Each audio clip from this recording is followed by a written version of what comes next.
Le ballon rond réunit sur le terrain, dans les gradins et derrière leurs téléviseurs, des millions de personnes. Les grandes rencontres façonnent des compétitions internationales très rentables pour les organisateurs. Mais, comme tout succès a un prix, ce spectacle mondial a transformé l'expérience et le rôle du stade. Si le football business semble très bien se porter, certains supporters mancunians ont décidé de lutter en créant un club à contre-courant.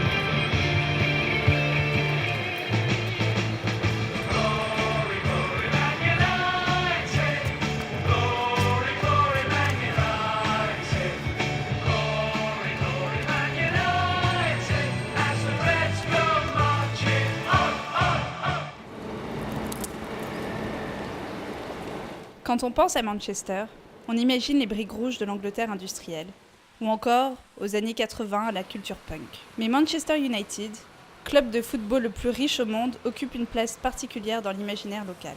Son palmarès prestigieux et ses joueurs élevés au statut de héros ont profondément marqué des générations de supporters mancunians. My oldest football memory of football game. The very first game I attended. First game was against Everton. It was Manchester City versus Manchester United, or Manchester United versus Manchester City. It was Bolton Wanderers away with Manchester United in 1978-79. Manchester United were playing Ajax. Against Wolverhampton Wanderers at Old Trafford. Must have been about 8. 6 years old, 5, nearly 6. Uncle took me, my brother, my cousin there. I got taken to Old Trafford by my dad. Sammy McIlroy opened the scoring. I can't remember who was scoring. My father took me in a van, in the back of a van with other people. Everyone was drunk except the driver. I think we lost. I don't remember anything about it other than falling asleep on his knee in the main stand at half time. It was carnage, the whole ground was carnage. There was a lot of fighting going on during the game as well. I remember that and the crowd going wild. Excitement of just being a small kid in a massive place, like, you know, it's scary but also really exciting. You know, that happens with every supporter of every team, but for me it was the moment I fell in love with Man United.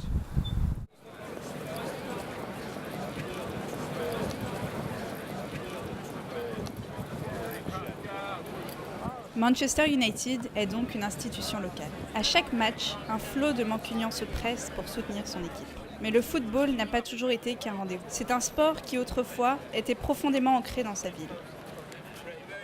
I think historically football clubs have been community organisations.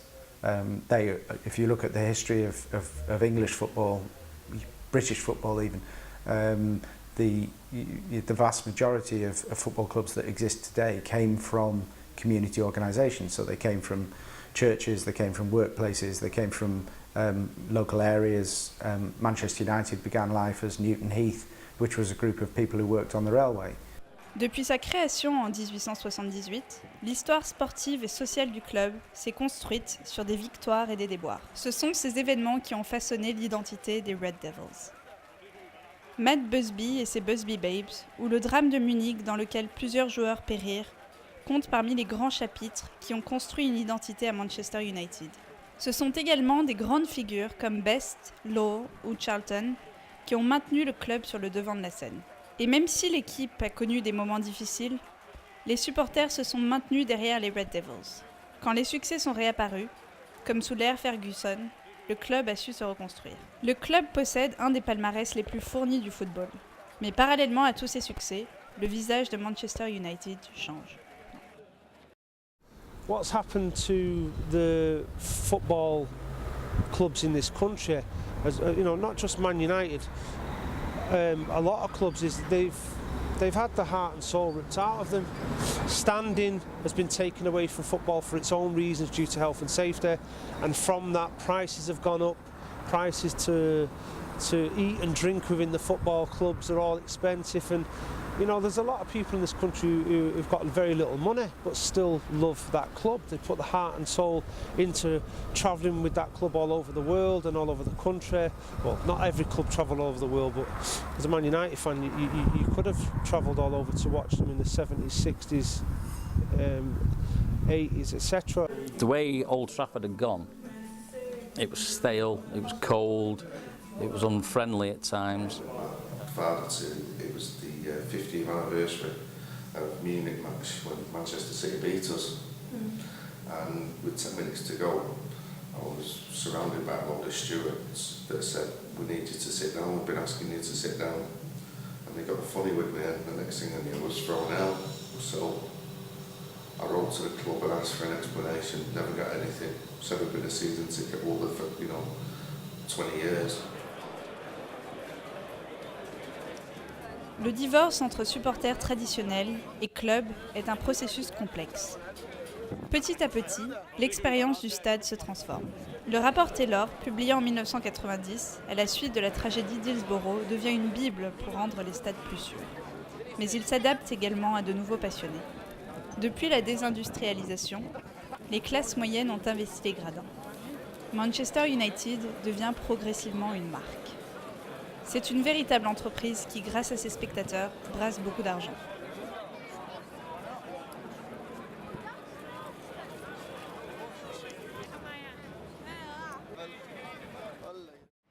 Si le stade est un nouveau territoire du capitalisme, la ville utilise aussi le football comme un argument marketing. Historic, for the last probably 20 years now, it has taken an approach which is Manchester is a place to come and do business, and it's to attract business. And then on the other side, it's taken an approach which is we will use sport and culture as a means of supporting that marketing and approach. So the Commonwealth Games in 2002, a whole series, World Cycling Championships, whole series of sporting events that they've used to try and promote the city as a destination, as somewhere that people will come and visit. Le football se transforme, mais les stades ne sont qu'une facette d'un processus plus large. La ville, sa pratique et son organisation se sont refaçonnées.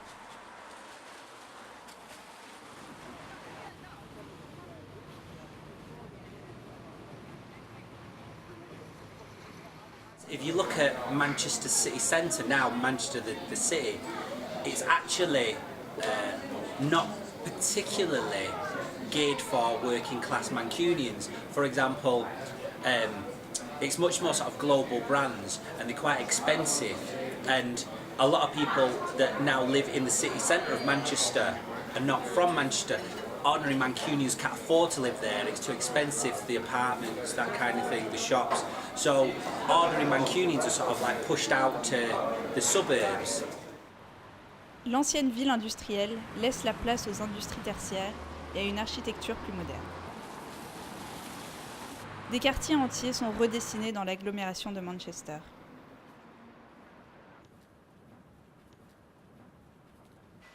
Les promoteurs et la mairie façonnent une ville, un nouveau style de vie où il semblerait bon vivre.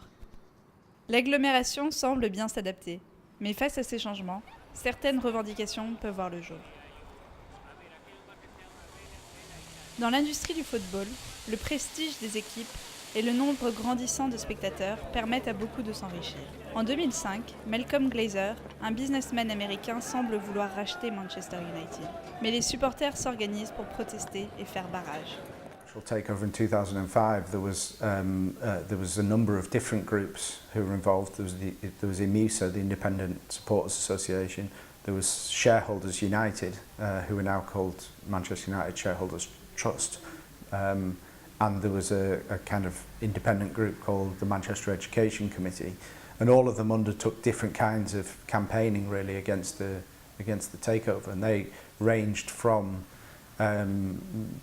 the shareholders organising shareholders together to try and vote against the takeover in the PLC, to raising questions at the general meetings, through to campaigns in and around, you know, marches and demonstrations in and around the stadium. Malgré la mobilisation, United est racheté. Mais durant cette période, les supporters ont pensé à une solution alternative. Un nouveau club autogéré et autofinancé, le FC United. Aujourd'hui, le club loue le stade du Bury Football Club et évolue dans la Northern Premier League. Loin derrière les grands clubs anglais, les ambitions sont radicalement différentes. Football's about belonging and that community and being in it together, and it gives you that. And you used to have that in abundance on the terraces in the old days. You don't get that now. It's a sanitised all-seater stadium. You can be in a different seat every game. If you've not got a season ticket, you're not making any connection with the people around you at all. You could all arrive at the match together as a group of friends, but you'll end up being sat in different parts of the ground. So it's lost that. FC's bringing all that back together. Le club réunit 3238 supporters membres. C'est leur club, leur équipe, et chacun y donne du sens à sa manière. It's what you want it to be. You can get out of it what you want to get out of it. It was like a breath of fresh air.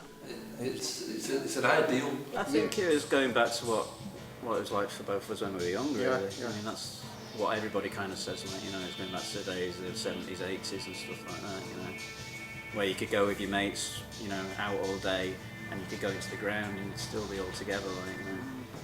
I absolutely loved it. I thought it reminded me of the rave scene in England in 1988, because it was just a camaraderie. It was going back in time to the 70s when I was a kid, and I used to stand in the scoreboard paddock cheering and jumping and getting away, and that's what brought it all back to me. It reminded me of that whole music scene. You know, I just thought it's something different. The passion's back. It's good. Les jours de match redeviennent des expériences à part entière. Ils se retrouvent à nouveau au United. Propriétaires et décideurs, les supporters peuvent se réapproprier le stade. Ils y créent des lieux pour s'y retrouver ensemble.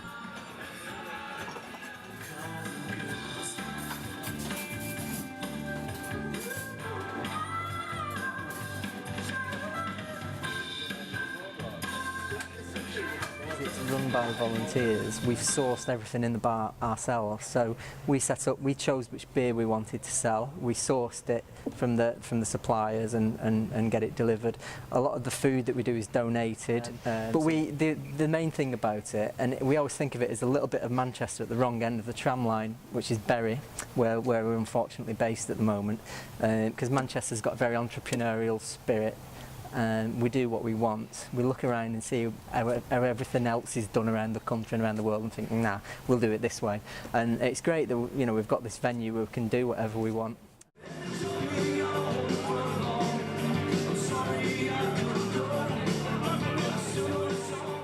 En 2005, il fallait tourner le dos au nouveau propriétaire de Manchester United. Mais le club a évolué.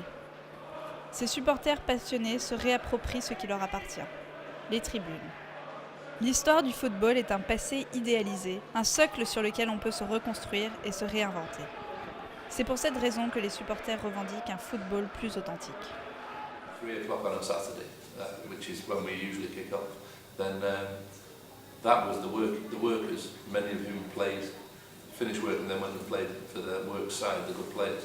2 o'clock they finished work, the Hooters went all over the city, and people filed out of the docks, out of the factories in their thousands, hundreds of thousands, and the blokes had got some money in their hand and they'd go to the football. They've held on traditions like the right for the fans to stand and watch what's going on. You know.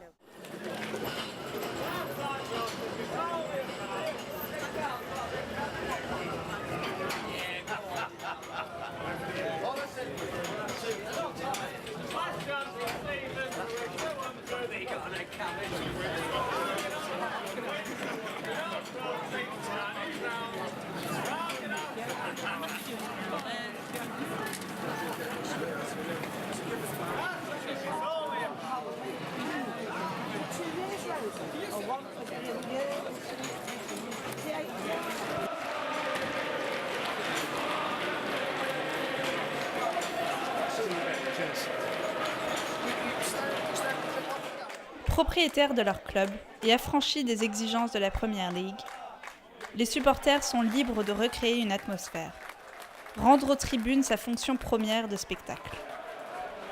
Pour cela, il faut être plus actif, s'investir physiquement et démontrer qu'on est le dernier homme de l'équipe.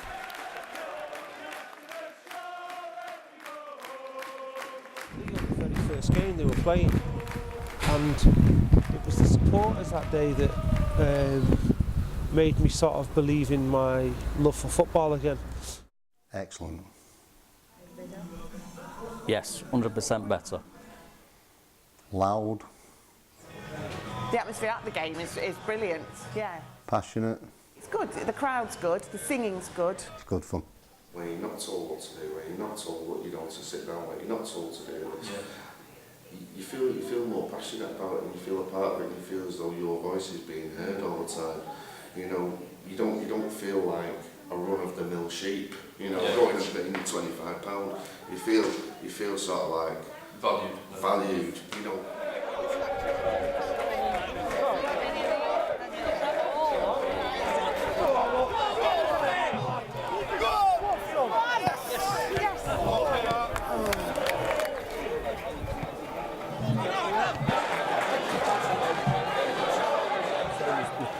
A lot of pressure on you as a goalkeeper anyway, but when you've got all the fans behind you, you know, and they're sat right behind you, it's not like you can run up the other end of the pitch and have a little quiet 5 minutes. You know, they're there behind you all the time. But to be fair though, playing for the club, it's good because everyone's always on your side. You know, no one's against you, so it gives you a good lift. You know, and it makes you proud to play for them. So it gives you that little bit of extra to make that bit of effort and do well for them. Instead of going like, it's getting up and cheering and going "Woo!" when you score and throwing your arms, that's the whole electric thing about it. That's the buzz about it. Because to watch football sitting down is pointless. You have to be able to stand and support your team as a group, singing, creating an atmosphere and also enjoying your time in the ground. If you don't enjoy it, which a lot of people don't enjoy going to Old Trafford, what is the point?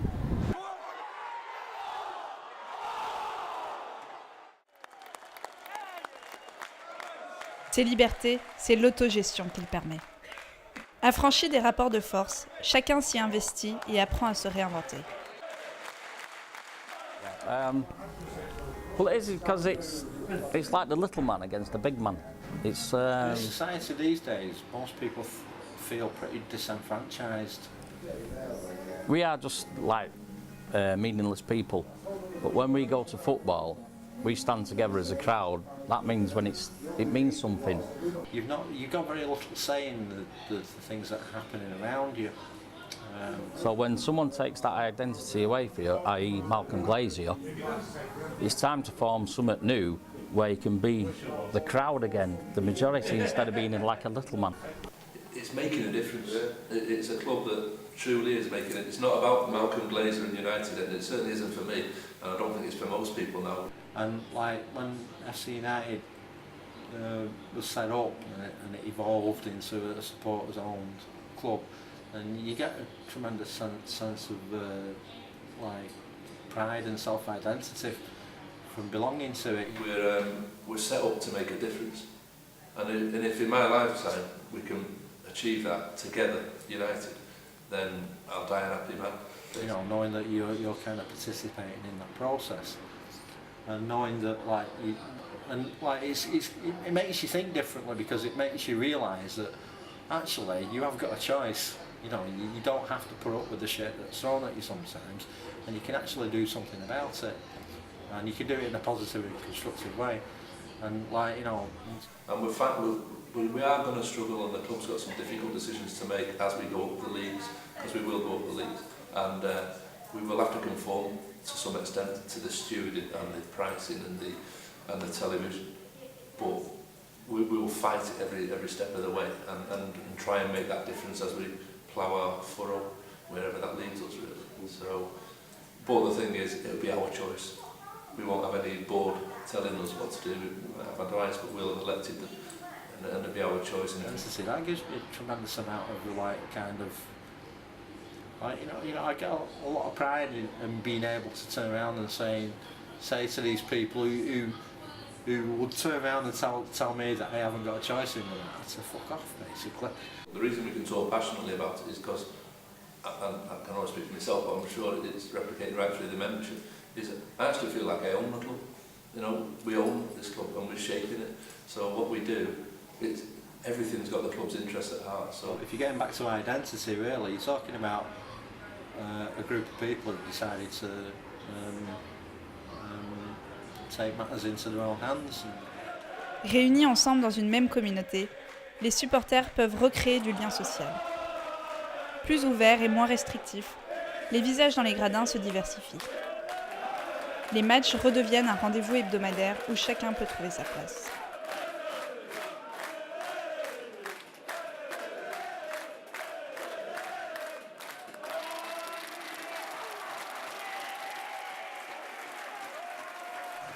It brings a lot of different people together. Yeah, who would never have met each other. Probably, yeah, we would never have met through FC United. I met my cousin that I've not seen for 30 years at FC, only just before Christmas. So I'm bringing people back together. Yeah.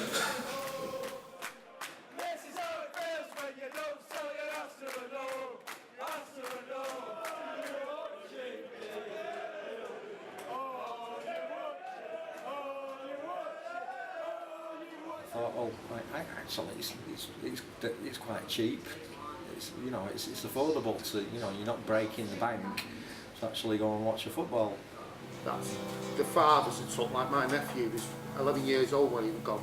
He first went when we first took him to FC United, and there's lots of young lads like that. Now they're all about 16 and 17, and they're all going to match together to FC, and that's how it used to be for us. And it's great to see this happening again because they can afford to go.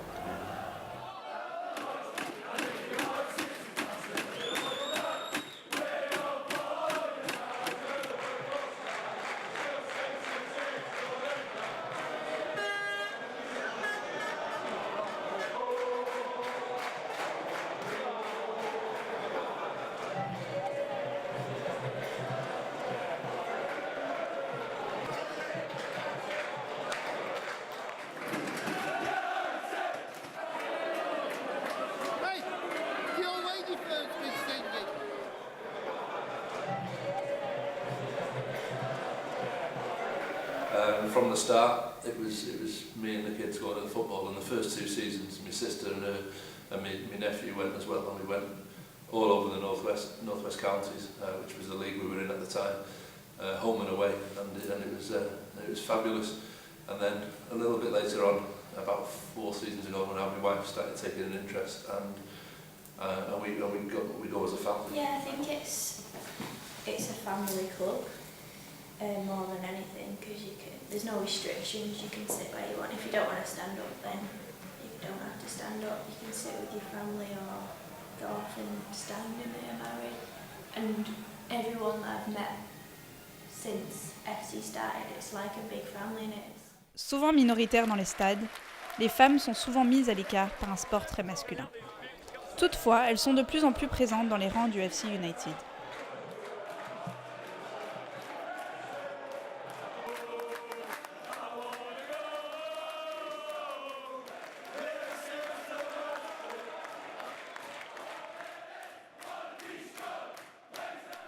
They're more welcomed by this club, and they are involved in the club at all levels, at board level, in the community work, the voluntary work they do, organising match days. Yeah, it's not like that at FC United, and I think it's just because the ethos is different and the character of the whole place is different. So that's why there's more women involved in FC United. So we just wanted to, we planned to do that anyway. It's quite equal, and I like that. It's like FC United, the secretary of the club is female, you've got a female nutritionist advising them, you've got physios that are female, there is a lot of involvement with them. There's women on the board of FC United as well.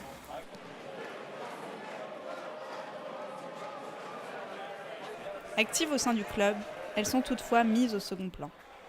Les directeurs et les joueurs sont des hommes. Les représentations demeurent donc masculines.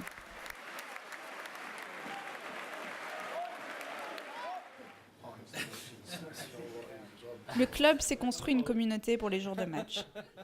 Mais le football, c'est aussi une institution locale. Un lieu où on se construit un quotidien ensemble. Well, Cal Jacobs. No, that's an FC bus.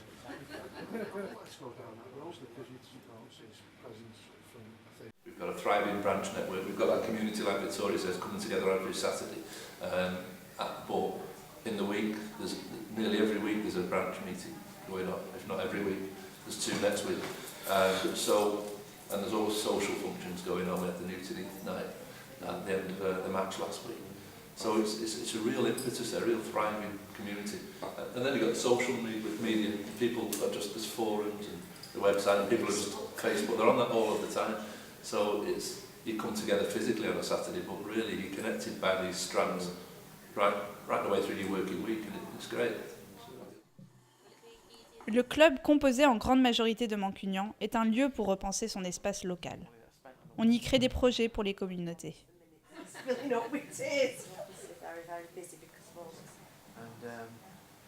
I'm volunteer, yeah. I'm doing at the minute on the wellbeing project, which is about going to see people, mostly older people, who have not got family. Just go out and visit them and have a chat with them, have a cup of tea with them. People, so the raising clothes for the homeless happens every New Year, or Boxing Day it was this year, or the Youth United Day, or the Women's Day. So there's quite a lot of different events that go on, different people doing different things and contributing, and that's what makes it's more than just a game of football. You could just watch that on the telly, couldn't you? And this is the sort of thing why I love the club, because they do things like this. I think our approach at FC United has been to say the whole club is about our community engagement, and we're formed in legal structure. We're formed not as a private limited company, but we're formed as a community benefit society. So in the objects, the company objects, if you like, you know, it states that we must be of benefit to our communities, and we take that as being our supporter communities, and the main way we can ensure that is that supporters own the football club, but also in terms of our relationship with local communities, people in need and so on. And that's why we've never created a separate organisation to do that work. It's always been within the club. Par ces initiatives, le FC United se réapproprie son territoire.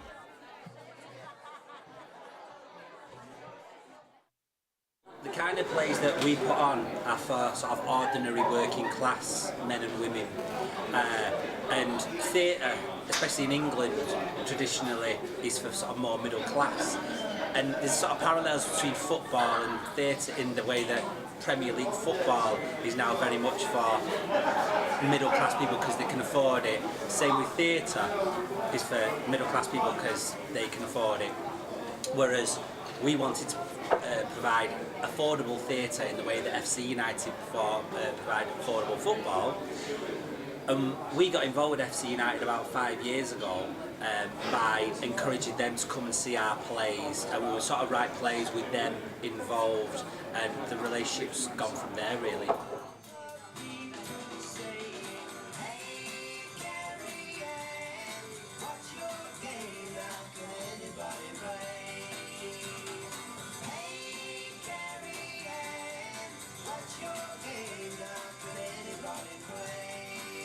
Where we outlined the work that we were doing in terms of community improvement and education and around young people and volunteering and so on. And it was really saying to them, look, you have a whole series of objectives as a council around community regeneration that we can help you with. And one way we can do that anyway in terms of our outreach work, but one way we can really contribute to that in a more meaningful way is about developing a community football ground that provides a home for the football club, but also provides facilities for local communities to improve sports participation, health, education, training, all of these other things. And that's why the council have supported us in developing the ground. It's not because we're a football club and they'd like to have another football club in Manchester. That might be a small part of it, but it's not really why they've supported it. They've supported it because of the outputs that we're contributing in terms of community regeneration.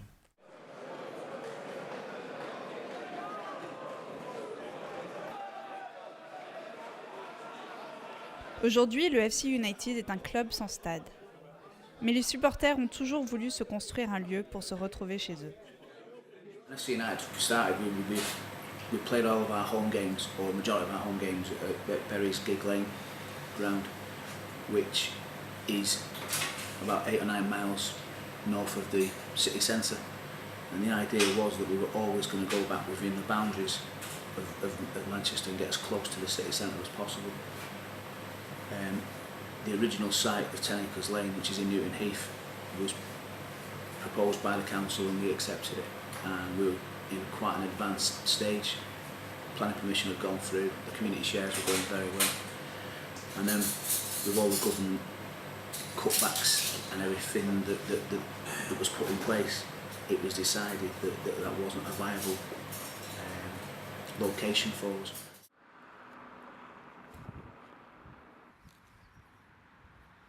Le projet avorté, l'agglomération de Manchester leur propose un nouveau site.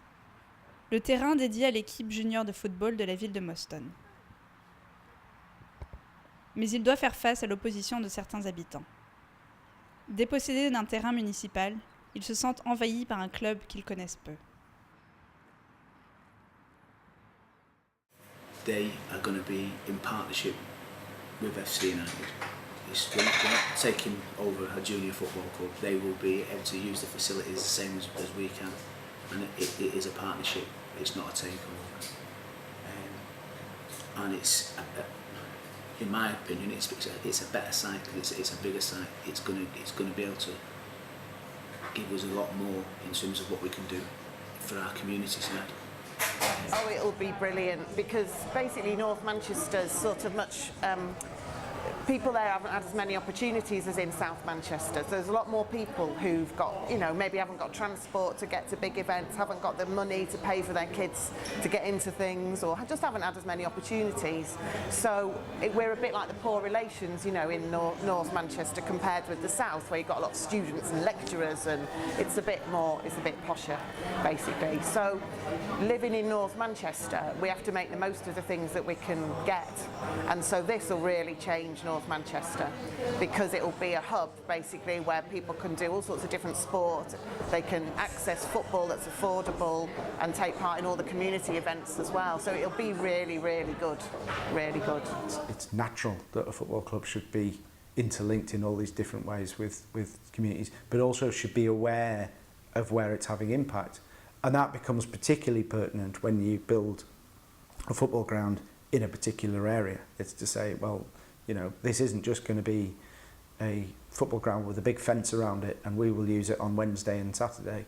It's something that needs to be used all the way through the week. So that's why we're designing ours. So it's got sports facilities, but also meeting rooms and conference centres and so on within the actual building itself. And that's one way of helping to embed it and ensure that it's of use to other people other than ourselves.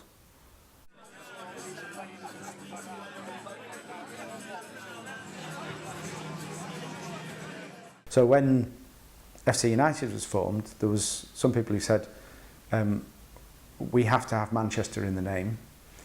When the members voted on which badge to have, there was a number of different options, but it was the one with in the centre of the badge is part of the Manchester crest, and that was very much part of it.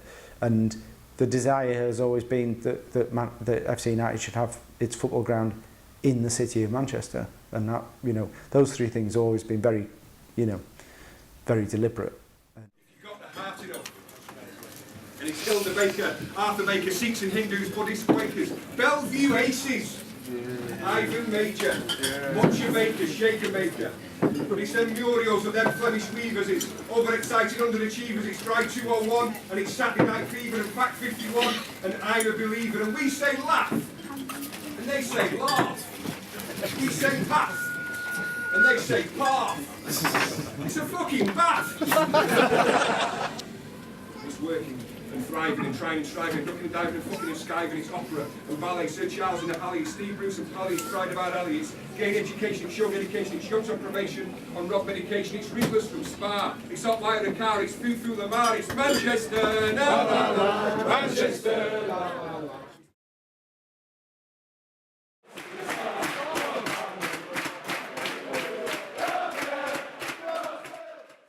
Ces fans revendiquent donc un football plus authentique.